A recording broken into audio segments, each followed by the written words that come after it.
आज की वीडियो में हम डिस्कस करेंगे ए और एन का यूज़। ठीक है, तो ए और एन का यूज़ समझने से पहले हमें ज़रूरी है कि हम वॉवेल और कॉन्सोनेंट का कंसेप्ट समझ लें। तो पिछली वीडियो में हमने लेटर्स के बारे में पढ़ा था कि 26 लेटर हैं इंग्लिश में। उन्हीं लेटर्स को दो कैटेगरीज़ में डिवाइड किया गया है। एक कैटेगरी वॉवेल्स कहलाती है और दूसरी कॉन्सोनेंट्स। तो वॉवेल्स में 5 लेटर्स आते हैं। वो 5 लेटर कौन कौन से मैं लिख देता हूँ। ए और ई, आई, ओ, यू, ये 5 लेटर्स वावल्स कहलाते हैं। ठीक है, इसके अलावा जितने बचे यानी 21 के 21 जो हैं वो कहलाते हैं कॉन्सोनेंट। ठीक है,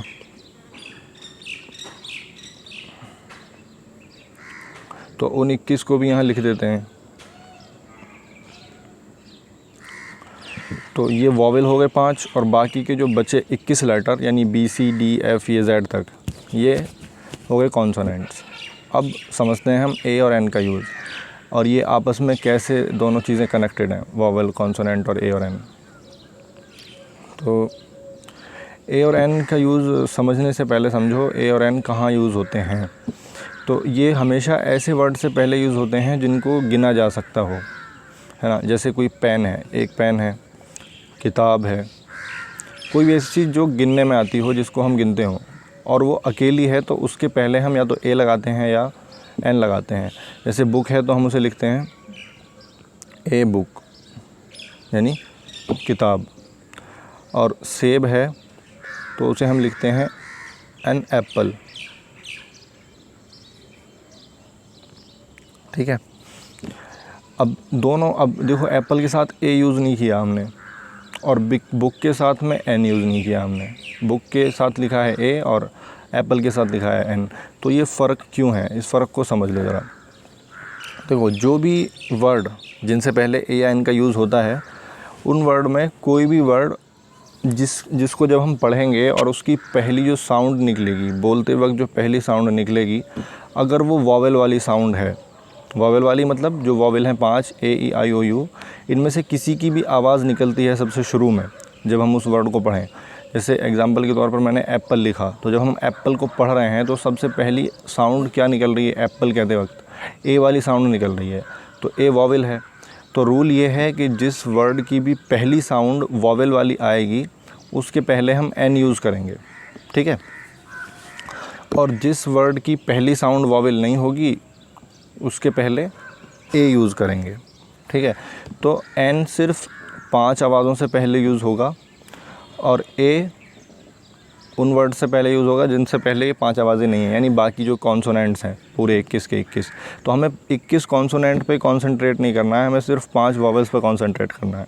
अगर वॉवेल है तो एन लगाना है, यानी वॉवेल की आवाज़ है तो एन लगाना है, और अगर वॉवेल वाली साउंड नहीं है तो ए लगाना है। ठीक है, तो ध्यान रखना कि किसी भी वर्ड के पहले लेटर को नहीं देखना है। कभी आप इसमें देखें ए है तो ए की वजह से एन नहीं लगा है ये, बल्कि ए की साउंड इसमें निकल रही है इसलिए लगा है। इसको हम एक एग्जांपल से समझ लेते हैं आगे।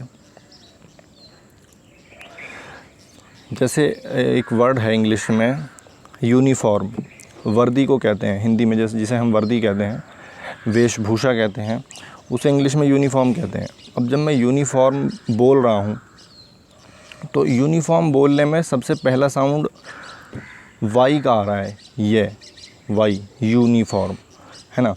तो चूँकि ये वॉवेल की साउंड तो है नहीं, वॉवेल में तो वाई कहीं है नहीं, आप देख सकते हैं 5 लेटर्स में कोई वाई नहीं है, लेकिन साउंड किसका आ रहा है, वाई का। वाई कहाँ पे है, कॉन्सोनेंट में। और मैं बताया जब वॉवेल की साउंड नहीं होगी तो हम ए का यूज़ करेंगे। तो हम यूनिफॉर्म को क्या लिखेंगे, ए यूनिफॉर्म।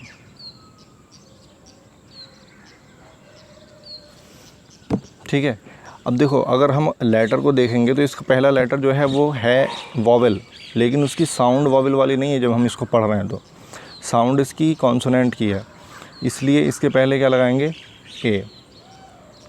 एक एग्जांपल और देख लेते हैं, घंटा जिसे हम कहते हैं घंटा, 1 घंटा 2 घंटा, ये भी तो गिने जा सकते हैं ना। तो घंटे को इंग्लिश में कहते हैं और, ठीक है ना, और तो अब इसकी साउंड वॉवेल की है और ए वाली साउंड दे रहा है या ओ वाली साउंड देगा। तो अब ये वॉवेल है, तो वॉवेल से पहले क्या लगाएंगे, एन। तो एन और HOUR, जी हाँ, ये वर्ड शुरू होता है एच से। देखो अब इसका पहला लेटर जो है वो एक कॉन्सोनेंट है, यानी वो वॉवेल नहीं है, फिर भी उसके पहले हमने एन लगाया। क्यों? क्योंकि हमें पहले लेटर से लेना देना कुछ है ही नहीं, हमें उस वर्ड की साउंड से लेना देना है कि जब उस वर्ड को हम पढ़ रहे हैं तो पहली साउंड क्या आ रही है। तो जब हमने आर पढ़ा तो उसमें ए की आवाज़ आई, या ये समझ लो ओ की आवाज़ आई, इस तरह की, यानी वॉवेल की एक आवाज़ हमें आ रही है। तो वॉवेल की आवाज़ है इसलिए एन लगा दिया। तो ये दोनों चीज़ें हो गई, ए कहाँ लगेगा और एन कहाँ लगेगा। किस तरह इनमें डिफरेंस करना है कि कहाँ पे एन लगाना है, कहाँ पे ए लगाना है, ये मेरे ख्याल से आपको समझ में आ गया होगा। और ये भी समझ लो कि सिर्फ उन्हीं वर्ड से पहले ये ए या एन हम यूज़ करेंगे जिनको गिना जा सकता हो, जिनको नहीं गिनते हैं उनसे पहले ये वर्ड कभी यूज़ नहीं होंगे। जैसे एग्ज़ाम्पल के तौर पे वाटर है,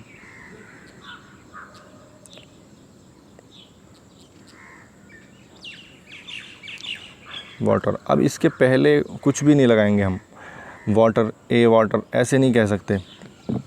क्यों? क्योंकि वाटर जो है वो गिना नहीं जा सकता कि एक पानी या दो पानी, ठीक है। तो इस तरह की जो चीज़ें हैं जिन्हें नहीं गिनते हैं उनसे पहले ए या एन का यूज़ नहीं होता है।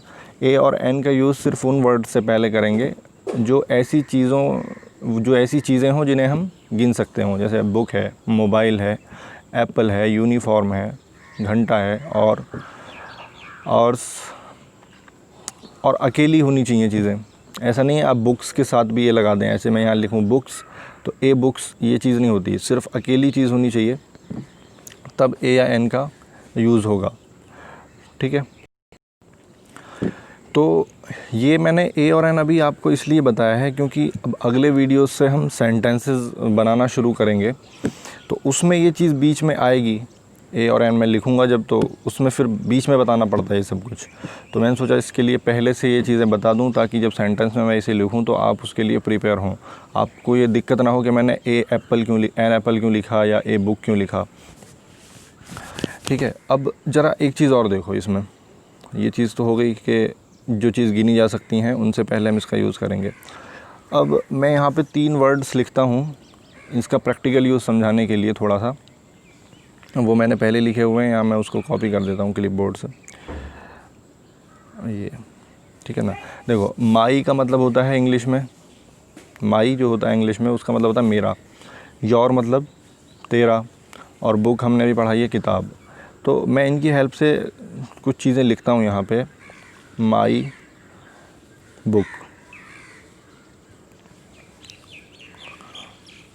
या पहले हिंदी लिख लेते हैं, मेरी किताब। तो इसको इंग्लिश में हम क्या कहेंगे, मेरी किताब को। ऊपर जो वर्ड लिख रहे हैं उन्हें देख के भी हम बता सकते हैं क्योंकि अभी हम शुरुआत में हैं बिल्कुल।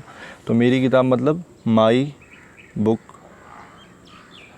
क्योंकि मैंने लिखा हुआ है। मेरे का मीनिंग क्या होता है, जो चीज़ मेरी है उसे मैं क्या कहूँगा, माई, तो माई बुक हो गया। और अगर तेरी किताब है तो उसमें क्या कहूँगा, तेरी। अगर तुम्हारी है कोई चीज़ तो उसे क्या, उसे किससे बताएंगे, योर से, योर बुक।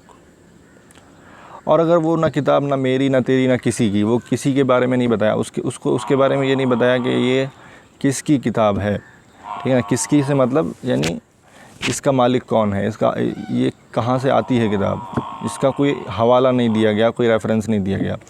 तो अगर यूं ही खाली लिख रहा हो किताब, तो हमारे हिंदी या उर्दू में ऐसे किताब से पहले कुछ लिखने का रिवाज नहीं है, यानी किताब है तो बस हम उसे किताब लिखते हैं, ठीक है ना। लेकिन इंग्लिश में ये रूल है कि जब ऐसे खाली ये चीज़ आई जैसे किताब है जिसको हम गिन सकते हो और उसके बारे में ना बताया गया हो वो किसकी है, कहाँ से है, उसका कुछ अता पता नहीं, बस जनरल एक बात बोली गई आमतौर पे, बस किताब। तो यहाँ पे ये असल में यूज़ होता है ए या एन का। अब हम इस बुक को जब लिखेंगे तो खाली बुक हम नहीं लिखेंगे, ये खाली बुक लिखना ठीक नहीं होगा सेंटेंस में जब ये बात आएगी कहीं, बल्कि इसके पहले ए या एन का यूज़ करेंगे उसके रूल के हिसाब से जो हम ऊपर पढ़ चुके। तो बुक है, बी वाली आवाज़ निकल रही है इसमें, ध्यान रखना है, यहाँ वही बात करनी है, लेटर को नहीं देखना है हमें साउंड देखनी है कि क्या आवाज़ आ रही है, कौन सी साउंड आ रही है। तो बी की साउंड आ रही है बुक, तो इसलिए इसमें हम ए बुक लिखेंगे, ठीक है। तो इधर हिंदी में आप देखेंगे तो किताब से पहले कोई वर्ड नहीं लिखा हुआ, लेकिन हमें यहाँ बुक से पहले क्या लिखा है हमने, ए। ठीक है, आमतौर पे लोग कहते हैं कि ए का मीनिंग होता है एक। ठीक है, ये बात ठीक है कि ए का मीनिंग एक होता है, जहाँ एक चीज़ होती है वहाँ ए का यूज़ होता है, लेकिन उसका यूज़ करने के लिए ये ज़रूरी नहीं है कि किताब से पहले एक लिखा हुआ हो। ये ज़रूरी नहीं है कि एक किताब हम हिंदी में लिखेंगे तब इंग्लिश में ए बुक लिखेंगे, बल्कि अगर हिंदी में कहीं सिर्फ किताब है तो उसको जब हम इंग्लिश में लिखेंगे तो ए बुक लिखेंगे। ठीक है, ऐसे ही अगर सेब है, एप्पल, तो उसे इंग्लिश में हम सिर्फ एप्पल नहीं लिखेंगे, जब सेंटेंस में बोलेंगे। ऐसे आम तौर पे तो आप किसी को मीनिंग बता सकते हैं कि सेब मीन्स एप्पल, लेकिन जब ये चीज़ सेंटेंस में यूज़ होगी तो वहाँ पर सेब की जगह सिर्फ एप्पल नहीं लिखेंगे। अगर सेब खाली है, उसका कोई किसी का पता नहीं है कि मेरा सेब है, तेरा सेब है, उसका सेब है, किसका सेब है, कुछ नहीं पता उसके बारे में, सिर्फ एक वर्ड आ गया सेब, तो वहाँ पे हम सेब से पहले ए या एन का यूज़ करेंगे रूल के हिसाब से। तो सेब यानी एप्पल, एप्पल में हो रही है वॉवल की साउंड, इसलिए हम वहाँ लिखेंगे एन, एप्पल।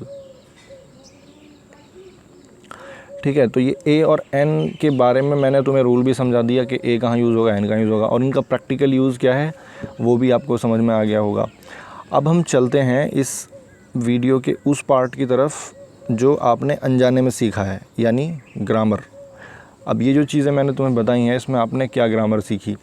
सबसे पहले तो आपने वॉवल और कॉन्सोनेंट के बारे में सीख लिया, वो तो मैंने दिखाई दिया इसमें, लेकिन मैं बार बार यहाँ एक चीज़ कह रहा हूँ कि ए और एन का यूज़ उन चीज़ों से पहले करेंगे जिनको गिना जा सकता हो और वो अकेली हों, वो सिर्फ एक हों। तो यहाँ जो मैं बार बार कह रहा हूँ ना, चीज़, तो इंग्लिश ग्रामर में किसी भी चीज़ को कहते हैं नाउन। ठीक है, तो पहली बात तो ये कि ये जो वर्ड यूज़ होगा ना, ए या एन, ये नाउन से पहले यूज़ होगा हमेशा। ठीक है, अब आपको बात समझ आ गई नाउन क्या होता है, तो कोई ज़्यादा दिमाग लड़ाने की ज़रूरत नहीं पड़ेगी तुम्हें कि नाउन क्या चीज़ होती है। आप ग्रामर का एक रूल सीखे, ग्रामर की एक डेफिनेशन आप सीखने जा रहे हैं अब यहाँ कि नाउन किसको कहते हैं। आगे जब मैं कभी नाउन बोलूँगा तो आप समझ जाना चाहिए कि किसी भी चीज़ का नाम हो, जैसे बुक है वो कोई चीज़ है, एप्पल है वो कोई चीज़ है, उसको नाउन कहते हैं। या कोई जगह है उसको नाउन कहते हैं, जैसे दिल्ली, न्यूयॉर्क, है ना, ये जगह का नाम हो गया। या कोई भी ऐसी चीज़ जो जिसमें जान हो या बेजान हो, कुछ भी हो, कुछ चीज़ होनी चाहिए जानदार, कोई भी चीज़, जैसे जानवर हैं, कीड़े मकोड़े हैं, मछली है, कुछ भी है, वो एक नाउन है इंग्लिश ग्रामर के हिसाब से। और कोई जिसमें जान नहीं भी है वो भी, लेकिन कोई भी चीज़ होनी चाहिए वो। ठीक है, पानी है, हवा है, मटका है मेरे पास रखा हुआ है, ठीक है ना, इंसान है, आदमी, औरत, ये सब क्या है, नाउन है। तो नाउन की बात एक तो आपको यहाँ आज ग्रामर में नाउन समझ लिया आपने, नाउन क्या चीज़ होती है। ठीक है, दूसरा, अब नाउन की दो कैटेगरी भी आपने समझ ली। वो नाउन जिनको हम गिन सकते हों, क्योंकि ए और एन हम उन्हीं के आगे लगाएंगे जिनको हम गिन सकते हैं। तो ये नाउन जो हैं ये दो तरह के हैं, एक तो है काउंटेबल नाउन,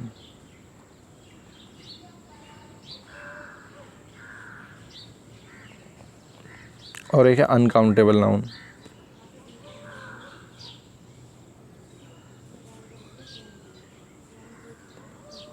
ठीक है, काउंट का मतलब ही होता है गिनना, ठीक है, और काउंटेबल का मतलब होता है जो गिना जा सके। तो ऐसे नाउन जो गिने जा सकें उनको कहेंगे काउंटेबल नाउन, और ऐसे नाउन जिनको नहीं गिना जा सकता उसको कहेंगे अनकाउंटेबल नाउन। तो एक एग्ज़ाम्पल कुछ भी लिख लेते हैं यहाँ पे एग्ज़ाम्पल के तौर पर, जैसे हमने ऊपर पढ़े थे अभी बुक, ये काउंटेबल नाउन है। एप्पल, ये काउंटेबल नाउन है। ये नाउन्स काउंटेबल हो गए जो ऊपर हम पढ़ चुके हैं सिर्फ। अब मैं इसको रिवाइज़ कर रहा हूँ ग्रामर की वर्ड का यूज़ करके, नाउन जो मैंने ऊपर नहीं यूज़ किया था आपको समझाने की वजह से। और अनकाउंटेबल नाउन कैसे होंगे, जैसे एयर, ये नहीं गिना जाएगा, जैसे वाटर है। ठीक है, तो इस तरह बस समझने के लिए इतना काफ़ी है। तो ना अनकाउंटेबल नाउन हो गया, काउंटेबल नाउन हो गया। तो ए और एन अब ग्रामर के हिसाब से मैं बोलूँ तो कहाँ यूज़ होंगे, काउंटेबल नाउन से पहले यूज़ होंगे। ठीक है, कब यूज़ होंगे, जब उनका कोई रेफरेंस ना दिया गया हो। अगर रेफरेंस दिया हुआ है तो फिर ज़रूरत नहीं है। जैसे अगर लिख रहा है मेरी किताब, तो अब यहाँ मेरी किताब देखो, यहाँ जो लिख रहा है मेरी किताब, इसके आगे बेवजह माई के आगे ए घुसाने की ज़रूरत नहीं है, माई ए बुक, ये गलत हो जाएगा। ए और एन का यूज़ ही तब होगा जब हमें उसका कोई हवाला नहीं दिया गया, कोई रेफरेंस नहीं दिया गया, कुछ भी उसके बारे में नहीं बताया गया, सिर्फ़ एक सीधी सी बात कही गई किताब या फ़ोन, तो हम क्या कहेंगे? ए फ़ोन। अगर बताया गया है कि मेरा फ़ोन, तो कहेंगे माई फ़ोन। ऐसे नहीं कहेंगे कि माई ए फ़ोन। कभी कहने लगो कि भाई हमें तो ये बताया गया था कि हर काउंटेबल नाउन से पहले ए या एन का यूज़ करना है, ऐसा नहीं है। हर काउंटेबल नाउन से पहले ए या एन का यूज़ तब होगा जब उस काउंटेबल नाउन के बारे में हमें कोई जानकारी ना हो। एक जनरल सी बात कही गई बस, मोबाइल फ़ोन, तो हम क्या कहेंगे उसे? ए मोबाइल फ़ोन। अब इसमें एक चीज़ और है कि एन को तो एन पढ़ते ही हैं, लेकिन ए जो है उसको जो पढ़ा जाता है वो आ पढ़ा जाता है, आ।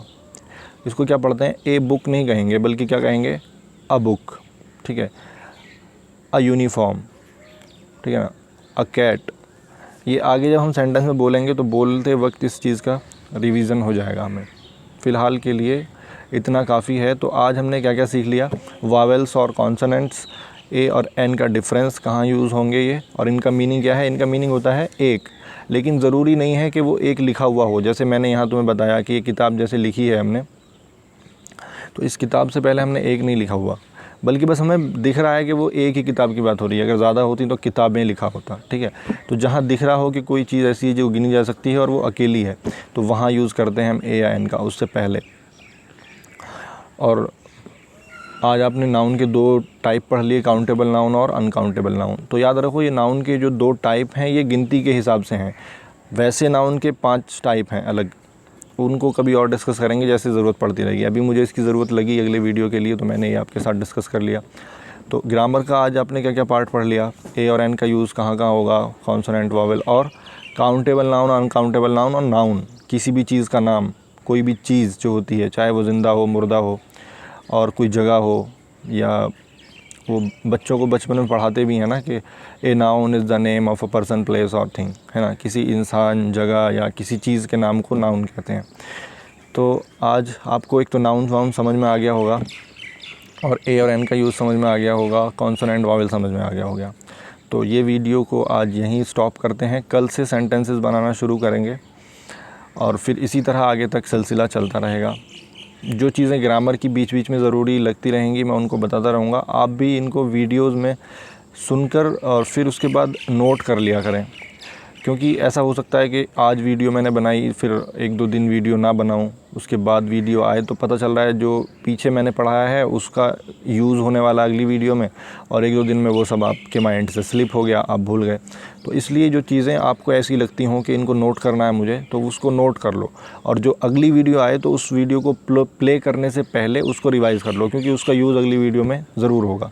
तो इस तरह से आप जब करते रहेंगे, एक वीडियो, जिस वीडियो तक आपने पढ़ाई कर ली है उस वीडियो का रिवाइज़ करके अपने दिमाग में आप रखेंगे उन बातों को, और अगली वीडियो को प्ले करेंगे तब, तो वो वीडियो आपको ज़्यादा समझ में आएगी, आसानी से समझ में आएगी, और जो मैं समझाना चाह रहा हूँ उस तक आप पहुँच सकोगे, और अपने आप और एक कनेक्शन आपका बना रहेगा इंग्लिश के साथ। तो बस इतना ही कहना था आज के वीडियो में। अब इसको यहाँ रोक देते हैं। चल भाई, बंद हो जा अब।